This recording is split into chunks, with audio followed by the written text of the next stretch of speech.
Vous êtes bien sur le plateau de KNF et oui, votre quotidienne, tous les jours, midi, 18h, 23h sur une seule chaîne. Numéro 23 de votre satellite Éclair TV. On vous parle un petit peu de tout ce qui se passe en Guadeloupe. Et bien sûr, on vous présente les forces vives de l'île. Et oui, et surtout, les personnes qui vous font danser, qui ont été sous silence pendant au moins 1 an et demi. Mais là, ça y est, ça va repartir. Les vacances arrivent. Ils sont chauds, nous sommes chauds. On va d'ailleurs prendre leur avis. Comment sont-ils les vacances? Que nous préparent-ils?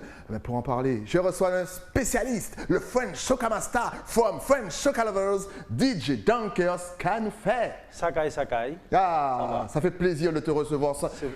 Et c'est bien parce que d'habitude, il a Soca, je t'aime. Aujourd'hui, c'est Friday Night Zouk. Ça tombe bien parce qu'effectivement, pendant toute cette période où il y avait le couvre-feu, le confinement, les boîtes étaient terminées, tu as attaqué Internet avec des lives. Et là, en ce moment, je ne sais pas si vous allez le terminer, mais en tout cas, en ce moment, à l'heure à laquelle on parle, tous les vendredis, donc tu mixes du zouk. Fan de zouk, c'est pour vous avec DJ Douki. Absolument, absolument. C'est un concept qui est né tout seul, on va dire. Il y a eu un engouement autour du zouk. Et puis,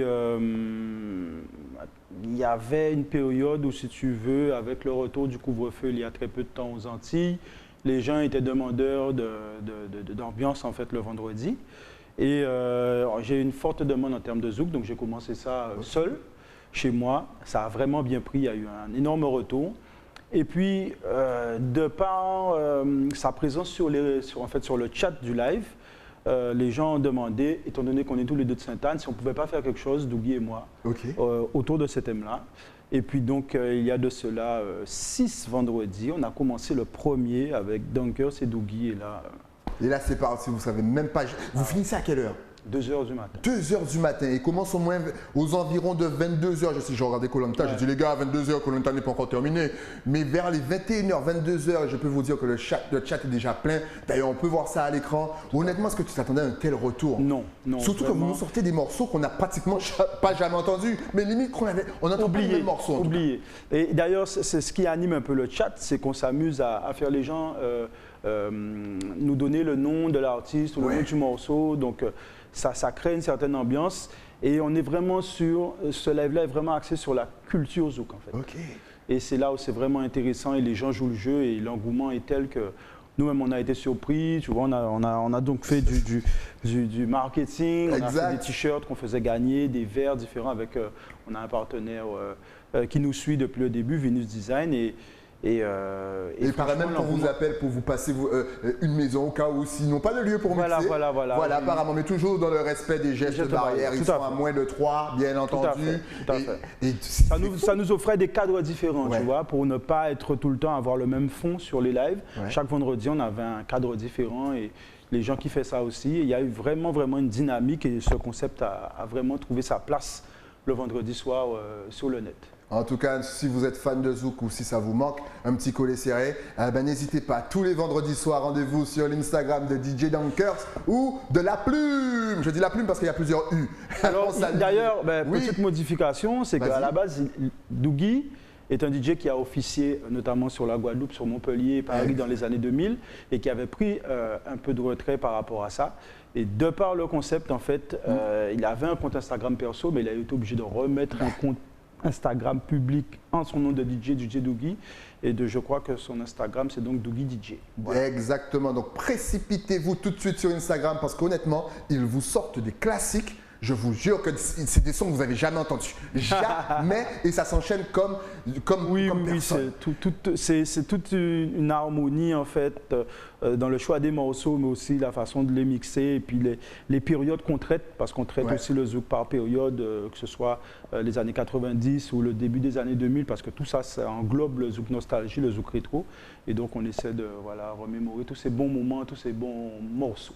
Et en parlant de zouk, justement, on se rend compte que les îles ont profité de cette période pour continuer de sortir des morceaux. Donc, toutes les îles anglophones ont sorti des titres à connotation zouk. Oui. Je pense au Cabana Rhythm, avec le son qui passe actuellement sur toutes les zones. Toxic Love, justement, avec Patrice et Ricardo. Exact. Je dirais même que ça dépasse même la soca, parce qu'on n'a qu'à voir la tendance qu'il y a actuellement dans le milieu urbain en France, avec Aya Nakamura, de Niska, NASA, Joey doit filer. Ouais. On est vraiment sur ce retour du zouk sous différentes formes avec d'autres couleurs. Alors ça plaît à certains, ça déplaît à d'autres. Mais moi je dis que, encore une fois, c'est la musique caribéenne qui brille. Après c'est vrai que on a tendance à vouloir trouver des noms, voilà, et de ne pas dire que c'est du zouk, mais en fait c'est du zouk. Mais est-ce que tu penses que, mine de tout ce débat autour de la musique va peut-être ramener ceux qui n'aiment pas du tout le zouk, eh ben, va les ramener à leur culture? Tout à fait, tout à fait. Et même les artistes en fait, urbains en France le disent, parce que ce sont des chansons où on parle, on va dire que c'est le thème classique du zouk, c'est l'amour et tout ce qui tourne autour. Et si tu veux, la scène urbaine en France était plutôt axée sur l'ego trip et ce genre de choses. Exact. Et on se retrouve avec des rappeurs et tout ça qui rentrent dans ce délire-là et qui du coup aussi se mettent à chanter de l'amour et tout et tout. Et tous les gens qui étaient en mode badman et tout, eh ben, finalement ils se retrouvent avec leur petit zouk. Voilà, danser avec madame et ça plaît à tout le monde. Ça plaît à tout le monde, bien entendu. En parlant de danse, forcément les vacances arrivent. Donc Parfait. ça y est, c'est open. Enfin, c'est open. On se comprend. Les DJ, vous allez reprendre un petit peu d'activité. Comment est-ce que tu as vécu ça, toi, déjà? Le fait de ne plus voyager, de ne plus bouger, de ne plus rencontrer le public. C'est vrai que ça a été un vrai choc pour moi parce que l'année 2020 devait être une année où, pour ne pas te mentir, sur les 12 mois de l'année, je devais voyager 10 mois sur 12. C'est fou. Un peu partout dans le monde pour promotionner la soca, mais aussi en fait notre culture, parce qu'en fait quand je me déplace ailleurs, j'apporte, certes, je suis là parce que je suis un soca spécialiste, mais j'apporte aussi ma culture ailleurs et tout a été annulé. Mais je relativise assez vite, donc si tu veux, j'ai été dans l'acceptation assez rapidement. Je me suis dit que ça ne sert à rien de se stresser pour ça, parce qu'en fait je ne contrôle pas ça. Donc au lieu de le subir, autant l'accepter, s'adapter, et donc avec l'apparition des lives où j'ai pu promotionner différentes choses et constater donc l'engouement qu'il y avait autour du zouk, comme quoi en fait le fait de retirer les soirées et toute la culture au peuple fait qu'on revient sur des choses qui nous appartiennent déjà, et ça fait plaisir, et on se rend compte en fait du manque qu'il y a, parce que mine de rien, même si ça a été annoncé non essentiel, la culture, la musique reste quelque chose de très ancré dans nos vies. Et quand on nous retire ces choses-là, on se rend compte du monde que c'est difficile pour beaucoup de gens. Et comme tu as dit si bien, tu voyageais énormément, tu devais voyager énormément. Encore une fois, c'est lui qui fait tourner tous les sons de nos artistes auprès des Anglais. C'est lui. Donc justement, mais d'ailleurs, comment les socaoliques ont vécu cette période, parce que ça fait 1 an et demi, ça a été très donc ils ne voyagent pas. Est-ce qu'il y a eu des sorties, des releases, comme on dit? Est-ce que la soca finalement s'est mise sur pause, ou est-ce que finalement, au contraire, la soca continue? Non, je pense que comme tous les styles musicaux, ça a perduré. C'est vrai que la soca est une musique de carnaval, et le fait qu'il n'y ait pas de carnaval, on a pu se poser des questions. Donc je pense qu'il y a eu moins de sorties quand même, mais il y en a eu. Et donc autant la soca chez les natifs de soca a pu tourner un minimum. L'inconvénient chez nous, c'est que c'est une musique qu'on vit de par nos souvenirs, de par nos voyages, et cette année, il n'y en a pas eu. Donc, ce qui va être un challenge pour moi, notamment à partir de maintenant, c'est de mettre en fait la population des Antilles au goût du jour en termes de soca. Je ne parle pas vraiment des gens qui sont à fond dedans, je parle de la masse en fait. Qu'on ne reste pas sur des sons de 2017, 2018, 2019, mais 2020, voilà. c'est méchant. 2020, c'est ancien déjà. Ah oui, déjà. Donc on puisse présenter des sons de 2021 et faire les gens kiffer la vibe sur ces sons-là. Et ça, c'est un vrai challenge. Mais je pense que c'est mon challenge depuis que je suis dans la soca. Donc je le relèverai avec plaisir, quoi. Est-ce qu'il y a des artistes quand même qui se sont fait découvrir ou même redécouvrir? Là, on a pu voir le clip d'Adamo, justement. Qui, honnêtement, on a l'impression qu'il est sur tous les rythmes. Il est sur tous les bons coups. On a l'impression que c'est l'artiste 2020-2021. Disons que lui, c'est des artistes donc, du nord de la Caraïbe, de ce qu'on appelle VI, Virgin Islands. Voilà. Et c'est l'artiste phare de cette région de la Caraïbe. Et du coup, grâce à des événements comme la Uber, Soca Cruise, et d'autres carnavals, en fait, toutes les petites îles de soca, si on peut appeler ça comme ça, en fait, ont pu mettre leur musique en avant. Et il y a un engouement qui s'est créé même dans les îles phares de la soca, que sont Trinidad et Barbade. Et du coup, ces artistes-là ont pu monter des échelons et se faire voir. Et du coup, sont devenus presque incontournables maintenant, même pour les productions de Trinidad ou ailleurs. Ok. Est-ce qu'il y a eu un soca monarque? Parce qu'au final, il n'y avait pas de carnaval. Donc, est-ce qu'il y a une compétition? Est-ce qu'il y a eu un son? Tout à fait. Ouais. En fait, tout ce qui devait se faire en live a plus ou moins eu lieu, mais de façon virtuelle. D'accord. Donc, le Soca Monarch, qui est on va dire, un événement sur lequel, en fait, il y a un public, c'est pas vraiment une fête, tu vois, c'est vraiment un spectacle, a trouvé sa place donc dans le virtuel, et donc ils ont donc fait un virtual Soca Monarch, où Farmer Happy est donc sorti Soca Monarch cette année avec Backyard Jam, qui est un titre que je crois qu'on peut entendre sur les ondes aux Antilles. Voilà. Exactement. Donc, même en période de pandémie, voilà, la Soca continue et puis on a un champion en mode Soca. D'ailleurs, je pense que même le rythme, il était vraiment pas mal. Oui, on a eu plusieurs, au cas où si vous voulez refaire votre playlist, il y a eu vraiment plusieurs artistes sur ce rythme. Ouais, d'ailleurs, on voit le clip en double écran, donc n'hésitez pas, vous tapez sur YouTube, forcément, vous allez trouver. On a eu aussi Farmer Happy sur le rythme. On a eu Lyrical, on a eu beaucoup de... Non, il y a vraiment de jolis sons sur cette année 2021. Des artistes qui sont, on va dire, qui sont pour moi, enfin qui sont déjà bien installés, mais qui sont un peu émergents par rapport à des artistes comme Machel ou Bunji, comme des artistes comme Second Star, comme JBM ou d'autres artistes comme ça qui ont vraiment présenté de bons produits et qui donc va falloir mettre en avant durant ce Summer 2021. Là, si tu avais par exemple 5 sons incontournables, oui, je sais c'est compliqué parce qu'il en a tellement dans la tête, mais 5 sons à conseiller voilà, aux jeunes socaoliques ou même aux plus anciens histoires qui se mettent. Donc on peut partir sur le Backyard Jam, voilà, que vous voyez déjà. Le Happy Place de Lyrical sur le même rythme d'ailleurs qu'on voit également. Quels sont encore? Le Nadia Batson. J'oublie le titre. Lequel? Parce qu'il y a Blessings. Voilà, c'est Blessings sur le High Leaf, Fig Leaf. Rhythm, ça fait là encore 3. tout le rhythm est bon, encore une fois. Oui. Le Fig Leaf. On a eu franchement de bonnes productions. On peut avoir aussi le Dubai de Second Star sur un rhythm de Private Ryan, qui est aussi un très beau morceau. Et puis on peut faire un petit coup d'œil aussi à Boise, qui représente la Soca à Londres, avec Nida Fett, qui est un morceau qui chevauche l'année 2020-2021, mais qui va... Bon, qu'on peut considérer comme son 2021 et qui là encore, de par sa vibe, de par ce qui est dit dedans, nous parle vraiment, quoi. Voilà. Alors comme tu l'as dit, tout s'est fait en virtuel. Donc est-ce qu'il y a eu des concerts live virtuels? Tous les artistes, pratiquement, tous les artistes phares de la scène Soca en ont fait, de par leur Instagram, ou voilà. Il y en a même qui ont perduré, comme Voice, qui continue à avoir un show de manière hebdomadaire sur son Instagram, qui prépare d'ailleurs une tournée pour le mois d'août aux États-Unis. Mais de Nadia Batson à Patrice Roberts, à Kess, à Machel, à Bunji, ils ont tous fait des virtual concerts parce que le public était demandeur. On va dire, ce manque a été tellement soudain que ça a vraiment chamboulé un peu les gens.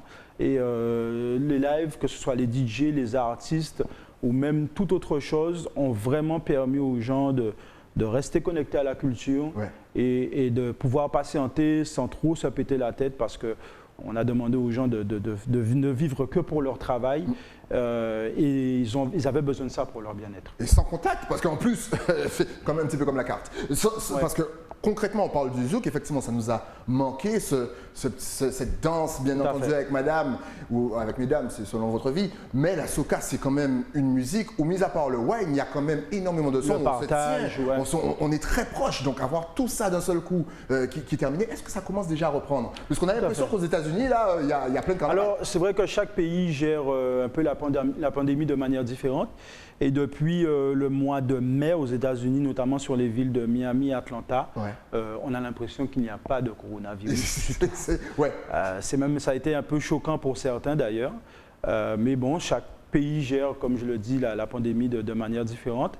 Et donc, alors, autant sur la Caraïbe, les carnavals prévus pendant le summer, je pense notamment au carnaval de Saint-Lucia, qui est très attendu par les Antillais. Un coucou d'ailleurs à Just for Fun, qui est ma Soca Carnival Family à Sainte-Lucie, n'aura pas lieu.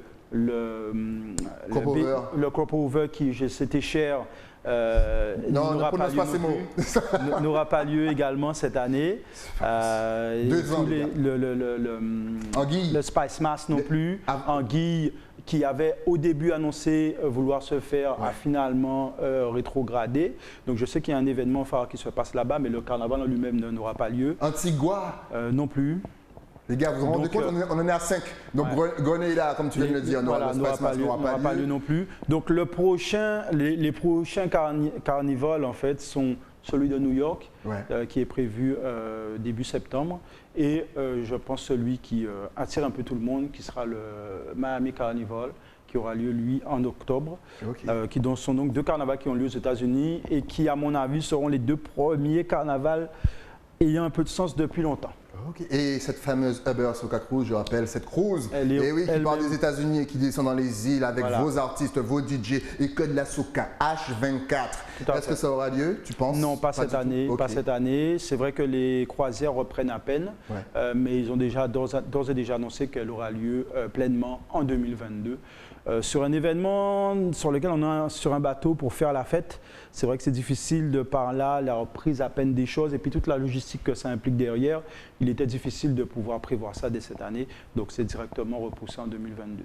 Mais quand tu en parles, effectivement, la Uber Soca Cruise est une cruise, on va dire, je dirais à 90% de soca. Mais on retrouve quand même tout le long de la cruise, quelques petits clins d'œil aux autres cultures qui baignent dans la Caraïbe, que ce soit la dancehall, que ce soit le reggae, que ce soit les vibes afro et le zouk, et même le compas, le bouillon, en fait, bien que le bouillon c'est de la soca de toute façon. Ça va même jusqu'au hip-hop. Donc en fait, si tu veux, on est vraiment dans un univers soca, mais qui fait des clins d'œil, et c'est pour ça que ça rassemble autant de personnes d'îles différentes et de cultures différentes, que ce soit haïtiennes, antillaises, trinidadiennes, jamaïcaines, tout le monde peut s'y retrouver autour de la soca, mais pas que. Et il y a même du R&B des fois. Et on chante du Boyz II Men comme personne sur le deck 5. Tout à fait. Alors maintenant que tu nous as donné toutes ces informations, on vous rappelle que tous les vendredis, il est avec DJ Dougie en live. Petite parenthèse. C'est pas tous les vendredis? Non, c'est-à-dire c'était tous les vendredis jusqu'à maintenant. Mais vu que les choses ont tendance à reprendre, on sera moins disponible, surtout que c'est le vendredi soir. Donc on a clôturé entre guillemets une saison 1. On va certainement se retrouver pendant les vacances, mais de façon ponctuelle. Et je pense que c'est un concept qui reviendra plus à la rentrée, sachant que le vendredi soir, vu que les restaurants ont plus ou moins réouverts et qu'on aura certainement de l'événementiel, je ne sais pas encore sous quelle forme, les gens seront plus susceptibles d'aller vers l'extérieur que de rester chez eux devant leur téléphone. Donc on a fait le choix de le mettre en stand-by un certain temps, que les gens puissent aller s'épanouir ailleurs. Mais le concept perdure. Il se peut même qu'il se transforme un jour en événement vraiment physique. On y réfléchit, mais on est là et le travail continue. Ah ben voilà, en tout cas si vous les avez loupés, c'est dommage pour vous, en tout cas c'était bien bon. Après en tout cas cette mise à jour au niveau des sons soca bien sûr, parce qu'on vous rappelle encore une fois qu'il n'y avait pas de carnaval, mais les nouveautés sont sorties. On va donc donner toutes tes adresses au cas où on veut te booker parce que tout recommence. Donc forcément les gens voudront entendre DJ Dunkers. Est-ce que tu es sur Facebook, Instagram, Twitter et même SoundCloud parce que tu lâches des sons sur nous et ça nous fait plaisir, des mix. Alors, vas-y, n'hésite pas. Alors, la façon la plus directe de me joindre, je dirais que je suis plus actif sur Instagram. Donc, pour suivre mon actualité ou même me contacter, c'est vrai que via Instagram, Ronnie_Dunkers, c'est le moyen le plus rapide. Je suis également très présent sur Facebook, sur ma page DJ Dunkers. Mon SoundCloud sert donc à pouvoir vous distiller des vibes et j'aime le rappeler, je suis un DJ, The French Soca Master, Soca spécialiste, mais je suis à la base un DJ généraliste. Donc sur mon SoundCloud par exemple, vous allez retrouver tout type de vibes parce que j'aime la musique de manière générale. Et voilà, et sur Twitter, je suis également présent. Mais on va dire que je suis beaucoup plus actif sur Instagram. Eh oui, et sur Facebook aussi parce qu'il est très engagé, mais ça c'est pour sa page personnelle. On voit que, mine de, je posais la question à Kenzie, on voit que les réseaux sociaux, mine de vous, pour vous, artistes, vous permet quand même de lâcher les trois vérités. On a l'impression que voilà, les gens ont besoin de cette vérité parce que on fait partie de... Ouais. C'est-à-dire que c'est vrai que les artistes ont souvent cette image, on va dire un peu surréaliste, et qu'on est dans une certaine utopie. Mais non, on est dans le quotidien de la vie de tout le monde. Donc on réagit aussi au fait du monde et à ce qui se passe chez nous, à ce qui se passe ailleurs. Et c'est vrai que moi, j'ai un regard très critique. Quand je dis critique, ça peut être aussi bien positif que négatif sur ce qui se passe. Et donc j'aime bien exprimer, que ce soit sur Twitter ou sur Facebook. Et je vois que les gens même adhèrent et que ça permet des échanges, des débats. Donc pour moi, c'est tout bénef. Votez Dunkers. En tout cas, merci d'être passé sur le plateau. On va te réinviter parce qu'on n'a même pas parlé du sujet sur lequel je devais parler avec toi. Je ne sais pas si tu t'en rappelles, mais on a besoin d'une invitée. Eh oui, pour faire ce petit débat au calme. Donc, prenez note, Dunkers va repasser. En tout cas, merci à toi. Et grand bien sûr, plaisir. longue vie à toi. Surtout, passe d'excellentes vacances. De toute façon, là où il y a. On se retrouve très bientôt, donc en espérant sur des événements pendant les vacances. Voilà. Exactement. Et nous, qu'est-ce qu'on fait? Eh bien, on se retrouve aussi, mais ça avec notre invité. Et c'est après la pub. À tout de suite.